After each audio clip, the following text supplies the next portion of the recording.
2 సార్లు అనుకుని చాలా ప్రాపర్‌గా అదే థాట్‌ని, అదే ఎమోషన్‌ని, అదే ఫీల్‌ని ఎక్కడ మిస్ కాకుండా నీట్‌గా టాకిల్ చేసుకుంటూ వచ్చాం. At end of the day మీరు సినిమా చూసినప్పుడు ఇప్పుడు మాకు సమ్మర్ హాలిడేస్ అనేది చాలా స్పెషల్ ఫిలిం.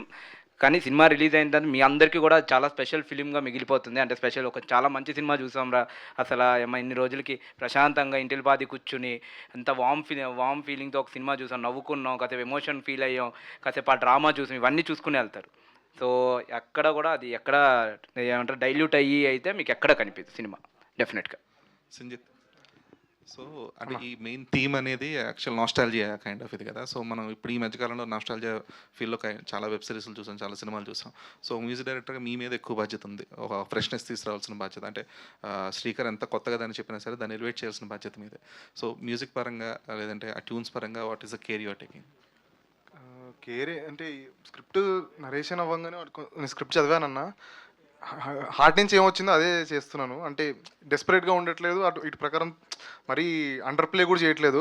కరెక్ట్ ఎలాంటి టోన్ కావాలో ఈ సినిమాకి అలానే చేస్తున్నాను. లక్కీగా అంటే ఎక్స్పెరిమెంట్ చేయడానికి కూడా ఐ థింక్ ఫస్ట్ టైం చాలా ఎక్స్పెరిమెంట్ చేయడానికి అసలు వదిలేసాడు కంప్లీట్గా. యాక్చువల్లీ ధీరజ్ అన్న or శ్రీకర్ ఇది పెట్టు ఇది పెట్టు అని ఏం లేదు.